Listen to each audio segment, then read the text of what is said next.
बिस्मिल्लाहिर्रहमानिर्रहीम, अस्सलाम वालेकुम। अली सलमान जीटीवी के तमाम नाज़रीन को जी स्पोर्ट्स में खुश आमदीद कहता है, जब पीर से लेकर जुमेरात तक रोजाना रात 11:05 पर हम इस महफिल को सजाते हैं आपके लिए और बात करते हैं उस दिन खेले जाने वाले मैचेस या उस दिन से जुड़ी स्पोर्ट्स की खबरों के बारे में। और जैसे कि आपके इल्म में है कि इस वक्त एशिया कप कॉन्ट्रोवर्शियल हो चुका है और आज शाम तक यह सूरत हाल थी कि क्या पाकिस्तान यूएई के खिलाफ इस मैच में शिरकत करेगा या नहीं करेगा, क्योंकि पाकिस्तान ने अपना एहतजाज रिकॉर्ड कराया एंडी पाइक्राफ्ट के बतौर रेफरी तैनात होने पर। और फिर जो एसीसी का भी फैसला था कि एंडी पाइक्राफ्ट को पाकिस्तान के मैचेस में नहीं रखा जाएगा और उनकी जगह रिची रिचर्डसन जो है वो बतौर मैच रेफरी अपनी खिदमत अंजाम देंगे। मामला दुरुस्त है, संत की जानिब गामजन थे, लेकिन अचानक ऐसा हुआ कि पाकिस्तान की टीम जो इस वक्त होटल से रवाना होने के लिए तैयार थी उनको रोक दिया गया और फिर इस मैच का आगाज ताखीर के साथ हुआ। इस तमाम तर मुद्दों को आज के शो में हम डिस्कस करेंगे। साथ साथ पाकिस्तान यूएई का मैच भी जारी है जहां पाकिस्तान ने 146 रन किए। पाकिस्तान की बैटिंग एक दफा फिर लड़खड़ाती हुई नजर आई, खिजा रसीदा पत्तों की तरह पाकिस्तान के बैट्समैन आउट होते हुए नजर आए। इसको अभी डिस्कस करेंगे, लेकिन इस वक्त हम लेंगे एक ब्रेक और जब ब्रेक के बाद वापस आएंगे तो फिर जो है हम जो है मजीद डिस्कस करेंगे अपने दोनों मौजूद मेहमानों से। ब्रेक के बाद एक दफा फिर मिलते हैं।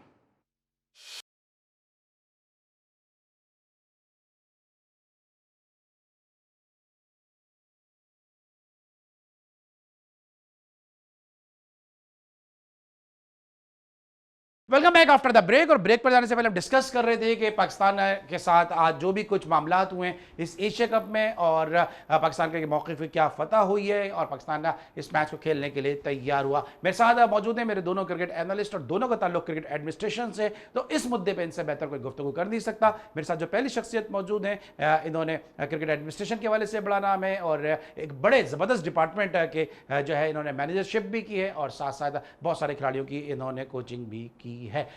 मेरे साथ मौजूद हैं जनाब शेब हबीब साहब, शो में खुश आमदीद कहते हैं। अस्सलाम वालेकुम शेब भाई।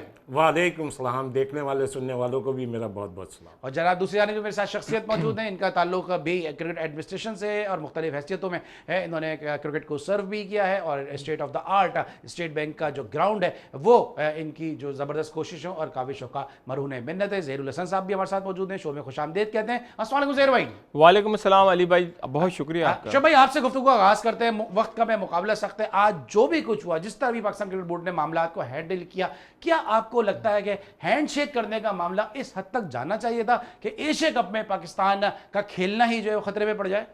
देखें जी, आज जो ये हुआ है डिसीजन, ये क्रिकेट की जीत हुई है। क्या हुआ है? क्रिकेट की। और मैं अपने पीसीबी के चेयरमैन साहब को ज़्यादातर मैं बादशाह सलामत कहता हूँ। और मेरे जब से बादशाह सलामत पीसीबी के चेयरमैन बने थे, मुझे इनका पहला डिसीजन पसंद आया जो इन्होंने अपने कहते हैं ना अपने क्या कहलाते हैं ये जो इनके वो होते हैं मुशीर, उनसे मशवरा नहीं लिया। उन्होंने मशवरा लिया साबिक चेयरमैनों से और जिसका ये बड़ा अच्छा नतीजा नज़र आया। हाँ अच्छा। और जहाँ तक ये बात है कि इतना बड़ा इश्यू नहीं था और जो कहा जा रहा है मैं इसको उसमें नहीं लेके जाऊँगा, अभी ताज़ा मामला ही है। क्या हुआ? वही मैच रेफरी है। मैच रेफरी तो कोई चेंज नहीं हुआ। पता नहीं क्यों इतना शोर मचा था। और सबसे इम्पॉर्टेंट चीज़ जो थी और सबसे ये बात इतनी जाती भी नहीं, और मैं समझता हूँ हमारा पाकिस्तान क्रिकेट टीम का जो कप्तान था वो हीरो बन जाता।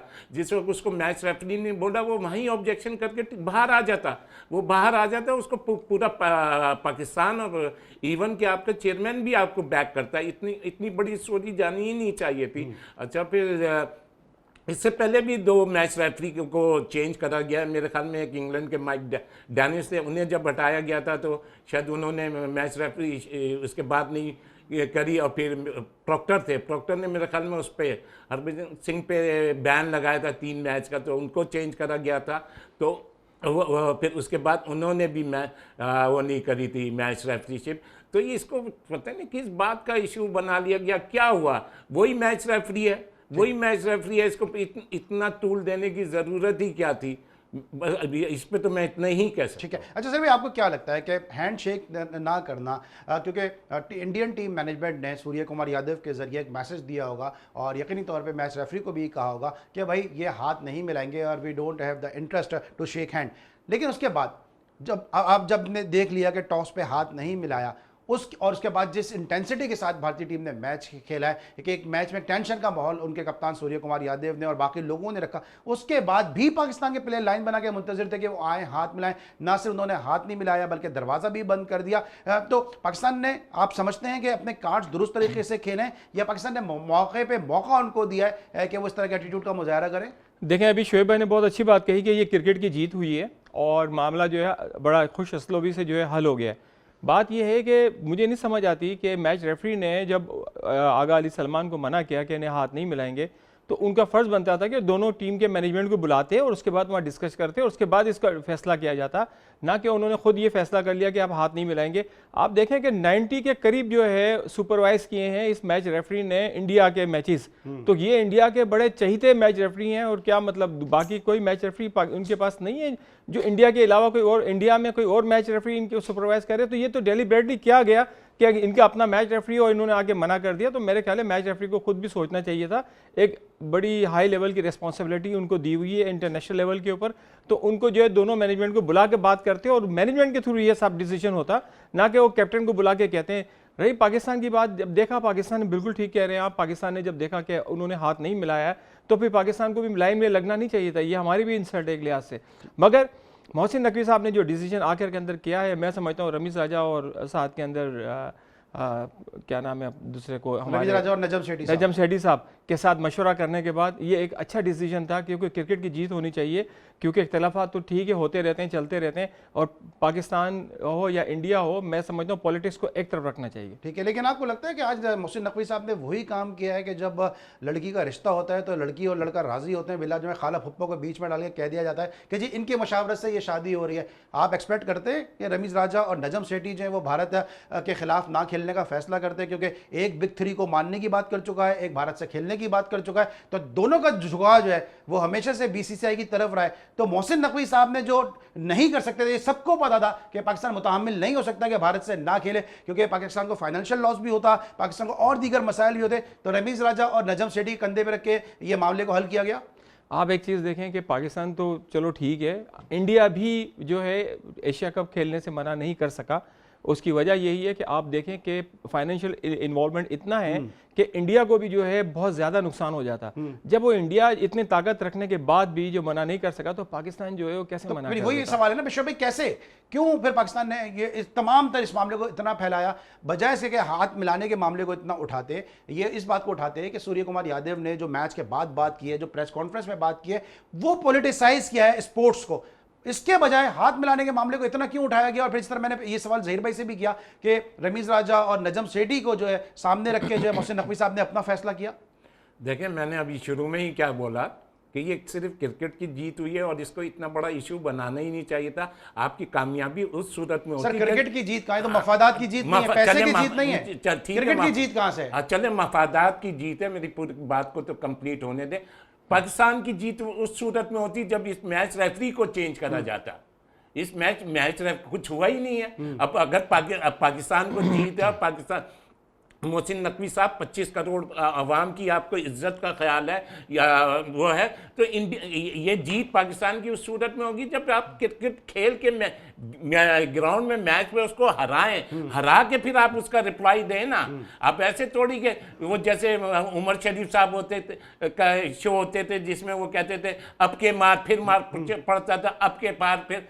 तो भाई इस क्रिकेट की वजह से 25 करोड़ अवाम की चेयरमैन साहब बड़ी बेइज्जती हो रही है। ये कहना कि जी ये हो गया, अब जैसे मैं भी कह रहा हूँ यार क्रिकेट की जीत हो गई, तो ये सब लफ्जी या वैसी बातें होती हैं। पाकिस्तान क्रिकेट टीम को रिजल्ट चाहिए, पाकिस्तानी अवाम को रिजल्ट चाहिए, अच्छे से अच्छे रिजल्ट चाहिए। इन चीज़ों से कुछ नहीं रखा। मेरी आपसे रिक्वेस्ट है, पाकिस्तान के 25 करोड़ आवाम की रिक्वेस्ट है कि आप माशाल्लाह बड़े बिजी आदमी हैं, बड़े ओहदे पे हैं और आपके लिए दुआ भी है, हो सकता है कि आप प्राइम मिनिस्टर बन जाएं, लेकिन प्लीज़ आप ये पीसीबी की जो जॉब है, ये एक प्रोफेशनल जॉब है, फुल टाइम जॉब है, आप इससे रिज़ाइन दे दें।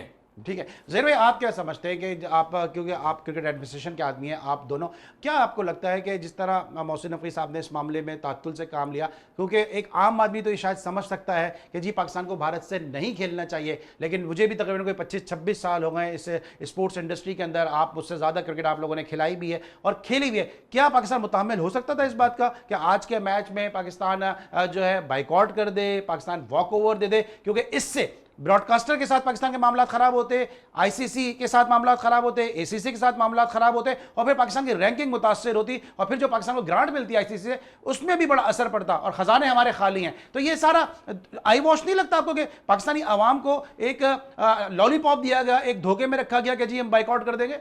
देखें, मैंने अभी आपसे कहा ना कि पाकिस्तान तो ठीक है फिर भी कमज़ोर क्रिकेट के अंदर है और इंडिया इस वक्त जो है फाइनेंशियली भी स्ट्रॉन्ग है क्रिकेट के अंदर। तो मैं समझ रहा हूँ जब इंडिया मना नहीं कर सकता, इतना सब कुछ होने के बाद भी इंडिया के अंदर पार्लियामेंट के अंदर आवाज़ उठी कि वो एशिया कप में आप पाकिस्तान के खिलाफ मैच खेलने क्यों जा रहे हैं, मगर इंडिया को आना पड़ा मैच खेलने के लिए। तो फिर आप देखें पाकिस्तान जो है वो मैं नहीं समझता कि बायकॉट करता या कर सकता है। ठीक है, एक प्रेशर डालना था पाकिस्तान ने और मैं समझता हूँ मोहसिन नकवी साहब ने एक प्रेशर डाल के रखा उनके ऊपर और उसके बाद एंड यही होना था कि माफ़ी तलाफ़ी होनी थी और उसके बाद ख़त्म हो जाना था। मगर बात वही है कि अभी आपने भी ये बात कही कि ठीक है मैच रेफरी ने तो माफ़ी तलाफ़ी की, मगर जो उनके कप्तान ने जो एटीट्यूड जो उनका ग्राउंड में था उनके खिलाफ क्या एक्शन हुआ? अभी तक उनके खिलाफ कोई एक्शन नहीं हुआ। इंडिया की टीम जो ग्राउंड में नहीं है, उन्होंने डिसिप्लिन की खिलाफवर्जी की, उनके खिलाफ क्या एक्शन हुआ? उनके खिलाफ एक्शन होना चाहिए। तो इंतजार करते हैं कि देखें आईसीसी क्या डिसीजन करती है। इसमें तो कंप्लेन मेरे ख्याल में की ही नहीं है पाकिस्तान क्रिकेट बोर्ड ने।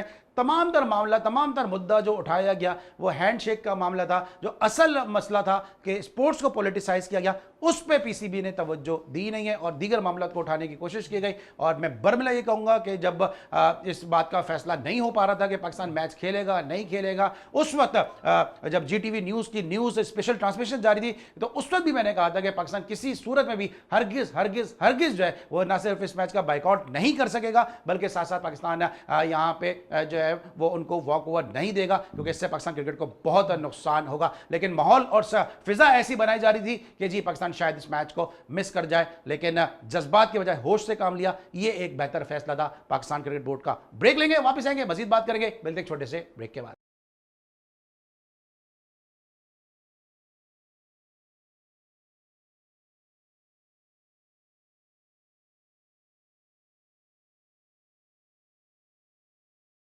Welcome back after the break. और ब्रेक पर जाने से पहले हम डिस्कस कर रहे थे इस तमाम तरह फियास्को के हवाले से जो पाकिस्तान के मैच खेलने या ना खेलने के हवाले से था, क्योंकि अगर पाकिस्तान जो है वो इस मैच में शिरकत नहीं करता और फिर पाकिस्तान का अगर रिजल्ट जो है वो पाकिस्तान के खातिर ख्वाह नहीं आता तो फिर पाकिस्तान के लिए सुपर 4 में जाना एक मसला हो जाता था। लेकिन शुएब भाई, आप एक आम आदमी नहीं हैं, आप क्रिकेट से एक अरसे से जुड़े हैं, तकरीबन कोई 35-40 साल से आप क्रिकेट से जुड़े हैं।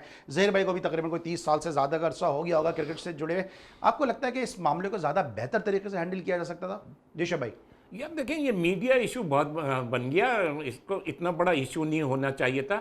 इन द एंड होना यही था, क्योंकि ये आईसीसी का टूर्नामेंट है, कोई ऐसे वो थोड़ी है। तो ये तो होना ही होना था। इसको बहुत मैं ये समझता हूँ गौशाला, लेकिन फिर भी उसके बाद चलो कोई जज्बाती फैसला नहीं हुआ। ये मैं फिर यही कहूँगा कि क्रिकेट की जीत हो गई, क्रिकेट मैच। मतलब लेकिन मैं ये इससे आपसे मुत्तफिक इसलिए नहीं हूं। आप नहीं हो, क्रिकेट की जीत कैसे हो गई सर? अगर यहाँ पैसा इन्वॉल्व नहीं होता तो ना इंडिया यहाँ खेलने के लिए आता, ना इन हालात में पाकिस्तान वहां पे खेल रहा होता। तो ये तो मफादात की और माली मामलात की जीत हुई ना सर। मफादात हो गई या वो हो गई, मैच मतलब एशिया कप हो रहा है, ये तो नहीं हुआ ना कि बीच में स्टॉप हो जाता है। मैं इस नज़रिए से कह रहा हूँ। फिर ये मुझे क्रिकेट की पॉलिटिक्स आती भी नहीं है। मैं क्रिकेट और मैच इस पे ज़्यादा बोल लेता हूँ। अगर आप वक्त पे ये पॉलिटिक्स सीख लेते ना तो इतने अच्छे खिलाड़ी होने के बावजूद, इतने अच्छे कप्तान होने के बावजूद आप पाकिस्तानी कप्तानी के काबिल थे। अगर आप वक्त पे क्रिकेट की पॉलिटिक्स सीख लेते तो। Thank you. ज़हीर भाई, आपको क्या लगता है कि जिस तरह मामला को हैंडल किया गया, फिर यहाँ पे बात आ जाती है कि जो उस्मान वाला को यहाँ पे मुअत्तल किया गया, नवीद अकरम चीमा साहब से जो मैनेजर है पाकिस्तान से, उनसे कोई नहीं पूछ रहा भाई कि जब उस वक्त हाथ नहीं मिलाया तो आपने लाइन बना के क्यों कर खड़ा होने दिया गया। फिर ये बात नहीं की जा रही है कि जो सूर्य कुमार यादव की पोस्ट मैच प्रेजेंटेशन थी, प्रेस कॉन्फ्रेंस थी, उसमें जो मुद्दे उठाए गए उस पर बात नहीं की गई। ले दे के कहा गया कि मैच नहीं खेलेंगे। और क्या पाकिस्तान की जीत हुई कि अगर वही एंडी पाइक्राफ्ट अगर वो मैच रेफरी हैं, होना तो ये चाहिए था कि पाइक्राफ्ट से कहते हैं भाई साहब आपकी माजरत कबूल है, हम आपको माफ करते हैं स्पोर्ट्समैन स्पिरिट के तहत, इस मैच में आप नहीं होंगे, आगे के मैच में आप होंगे तो देखा जाएगा। देखें, बात यह है कि इतना मामला मीडिया के अंदर हाइट पकड़ गया था कि ये मामला को कि किसी एंड पर भी किसी जगह भी ला के इनको ख़त्म करना था। रही बात यह कि वहाँ पर नवीद अकरम चीमा के खिलाफ एक्शन नहीं हुआ या वाला के खिलाफ एक्शन हो गया।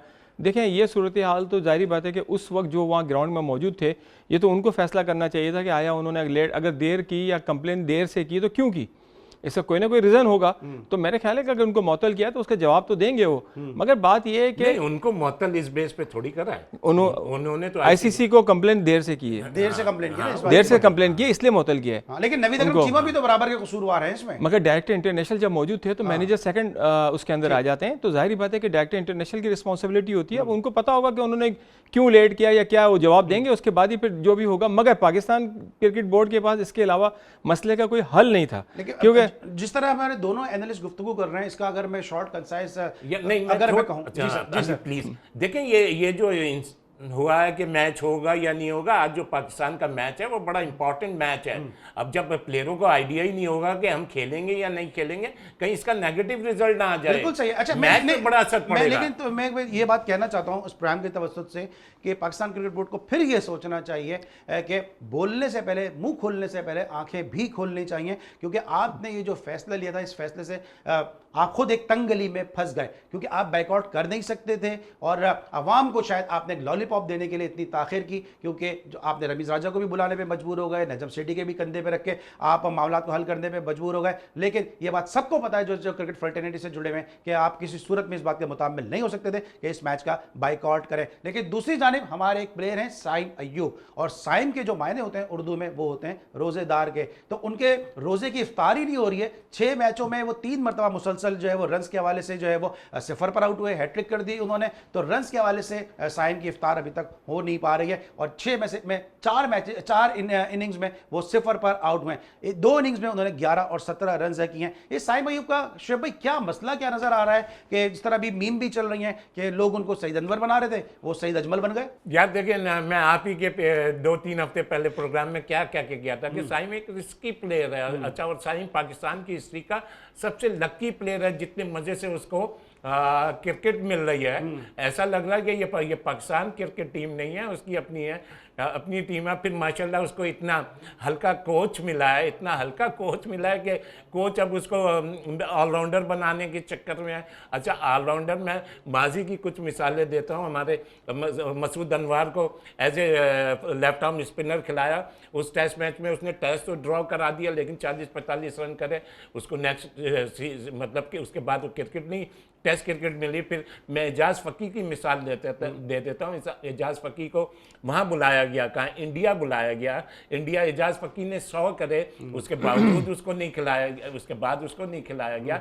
फिर शाहिद महबूब थे, एक टेस्ट मैच में ऐसा बॉलर चाहिए था जिसको कम से कम लंबे से लंबे स्पेल देने थे, शाहिद महबूब को खिलाया गया। शाहिद महबूब ने 30-35 ओवर भी करे, लोग मजाकन कहते थे कि यार इसकी टांगें टेढ़ी हो गई हैं। उसके बाद उसने 3 भी आउट करे, नहीं खिलाया। तो भाई जिसकी जहाँ जगह होती है वहाँ, अब आप साइम अय्यूब को बॉलर बना रहे हैं, शाहीन को आप बॉलर बना रहे हैं, हाँ सॉरी बैट्समैन बना रहे हैं, तो ऐसे थोड़ी होता है। अच्छा, फिर ये जो पाकिस्तान की क्रिकेट टीम है, ये हमारे जो कोच साहब हैं, इन्होंने तो पता नहीं क्या समझ लिया। अब ये कहा जाता है कि यार हम यूएई से जीत जाएंगे, हमारी ये हम इससे अफगानिस्तान से जीत जाएंगे, हम बांग्लादेश से जीत जाएंगे। तो पाकिस्तान क्रिकेट टीम का इतना नीचे ग्राफ चला गया। मैं तो क्या कहता हूँ और क्या कहा है मैंने कि ये जो हमारे बादशाह सलामत साहब आए थे, तो मैंने तो उस वक्त बोला था कि पाकिस्तान क्रिकेट टीम का मलबा वहाँ चला गया जहाँ टाइटॉनिक है। फिर उसके बाद जब आकिब जावेद आए, अगेंस्ट इंग्लैंड जीते, तो मैंने कहा उस वक्त बोला कि ये वक्ती जीत है, और ये जो आए ना, ये टाइटॉनिक से ज़्यादा मलबा चला जाएगा। तो मैं इसको इस तरीके से लेता हूँ कि मैं पाकिस्तान क्रिकेट टीम पे क्या बोलूँ। मैं तो पिछले 2-3 साल चले। लेकिन सर आपको क्या लग रहा है कि साइम अय्यूब को सईद अनवर बनाने की बात हुई, और आप लोग तो पुराने स्कूल ऑफ थॉट के प्लेयर भी हैं और पुराने स्कूल ऑफ थॉट के मानने वाले भी हैं, और पहले ये कहा जाता था, हम बार बार ये बात अपने शो में कह रहे हैं कि गेंद को मेरिट पे खेलो, गेंद को देख के खेलो। आज हमारा हीरो वो शख्स बन गया था, है नहीं था, कि जो गेंद को देखेगा बगैर स्ट्रोक खेलता है, और हम उसको हीरो बनाते हैं कि जी नो लुक शॉट खेलता है। बात यह है कि हमारे यहाँ ना वक्त से पहले जो बहुत ज़्यादा इज्जत दे दी जाती है और किसी को हीरो बना दिया जाता है, तो उससे सईद अनवर का नाम दे दिया नए नए जब वो आए थे। मगर आप देखें कि अभी जो ये 3 मैचेस के अंदर जो आउट हुए हैं, कितने गैर ज़रूरी इन्होंने स्ट्रोक खेले। फिर आप देखें कि कोच ने जो है उन पर जिम्मेदारी डाल दी बॉलिंग की।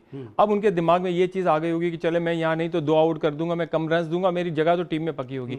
भाई आपकी जो मेन जिम्मेदारी है आप वो निभाएं।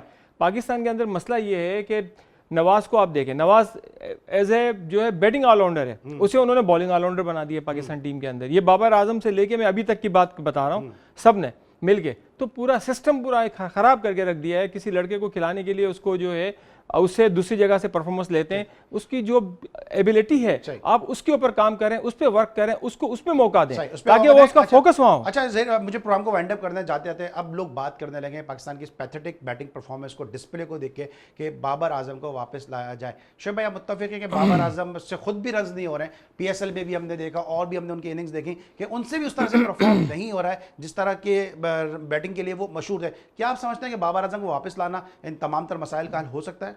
मैं इसमें 2 मिनट लूँगा। अच्छा, अभी जैसे ज़हीर ने अभी ये इसकी मिसाल दी, क्या नाम है, मोहम्मद नवाज़ की, कि बैटिंग ऑलराउंडर है या बॉलिंग। वो मोहम्मद नवाज़ वो प्लेयर है जहाँ इस पर प्रेशर आएगा वो कुछ नहीं कर पाएगा। आप उसकी हिस्ट्री उठा के देखें, वो फास्ट बॉलिंग शुरू कर दी उन्होंने वहाँ पे। हाँ, आप देखें प्रेशर के प्लेयर ही नहीं है ये। अच्छा, और जहाँ तक देखें बाबर और रिजवान आ भी गए तो वो नहीं जीता पाएंगे। ये थोड़ी है कि वो आएंगे और जीत जाएंगे। बाबर तनवीर कह रहे हैं कि बाबर के बगैर आप टीम चला के देख लो, मेरा नाम बदल देना अगर चल जाए। जो कहने वाले हैं वो कह रहे हैं ना, मैं अपनी बात कहूँगा ना जो मैं कह रहा हूँ। आपकी शागिर्द है ना, आपके साथ खेले। मेरे देखें आप मुझे बहुत ज़्यादा रिस्पेक्ट देते हैं, मेरे शागिर्द तो सभी। मेरे एक शागिर्द ने तो आज ही कह दिया, एक नकवी सब पे भारी। वो करा क्या उन्होंने जो आज सब पे भारी हो गया? किसने कहा? कितने शागिर्द हैं, मैं नाम एक ने किसने कहा? हाँ तो मैं अभी बता दूंगा। देखें बाबर, सर अभी बताए ना किसने कहा, कौन मैं अभी ही बता दूंगा। बाबर और रिजवान की जो बात हो रही है, वो बाबर और रिजवान को किसने, मीडिया के वो लोग जो टॉप के सीनियर कहलाते हैं, उनका हाथ था बाबर और रिजवान को ख़त्म करने में। और कुछ जो जिनको बुग़्ज़े रिजवान और बुग़्ज़े बाबर था, वो भाई वो 160-70 रन करते थे तो पाकिस्तान जीत तो जाता था। वो अमेरिका के खिलाफ पाकिस्तान जीत गया, आयरलैंड के खिलाफ जीत गया, एवरेज पे जाती है, एवरेज पे जाती है। किसके खिलाफ जीता पाकिस्तान? एवरेज पे जाती है बात, एवरेज पर पाकिस्तान 80% T20 में इन दोनों के होते हुए जो मैच जीता है 80%। इसका दुख नहीं है कि पाकिस्तान USA से हार गया, पाकिस्तान आयरलैंड से हार गया, पाकिस्तान बांग्लादेश से हार गया, पाकिस्तान ICC के इतने टूर्नामेंट। सलमान मुझे बोलने का मौका देंगे? नहीं तो सर आप बात ही अजीब सी कर रहे हैं ना, मुझे समझ नहीं आ रही ना। मैं उसका जवाब दूंगा। अली सलमान, पाकिस्तान जब 120 पे हारा ना, मेरा उससे एक दिन पहले का प्रोग्राम उठा के देख लीजिएगा, मैं आपको क्लिप भेज दूंगा। मैंने क्या बोला, मैंने मैच से पहले बोला, मैंने कहा ये 120-21 रन का मैच होगा। बाबर आजम और रिजवान मैं आपको उस वक्त प्लेयर मानूंगा। यहाँ आपकी जो खेलने का स्टाइल है उसी स्टाइल। आप तो आज कह रहे हैं कि बाबर रिजवान होते तो ये हो जाता। मैंने कहा बोला, मैंने कहा जरूरी नहीं है कि अब बाबर और रिजवान मैच जिता देंगे।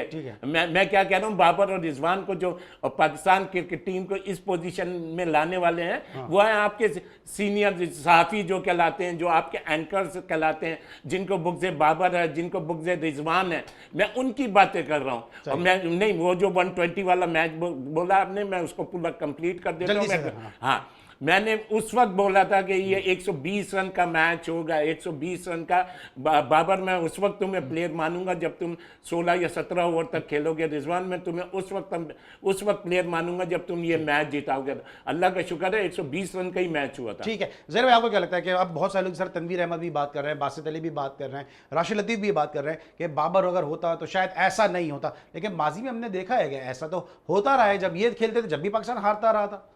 यार अली भाई आप मुझे ये बताएं कि 3-4 साल में आपने कितने बड़े इवेंट जीत लिए हैं?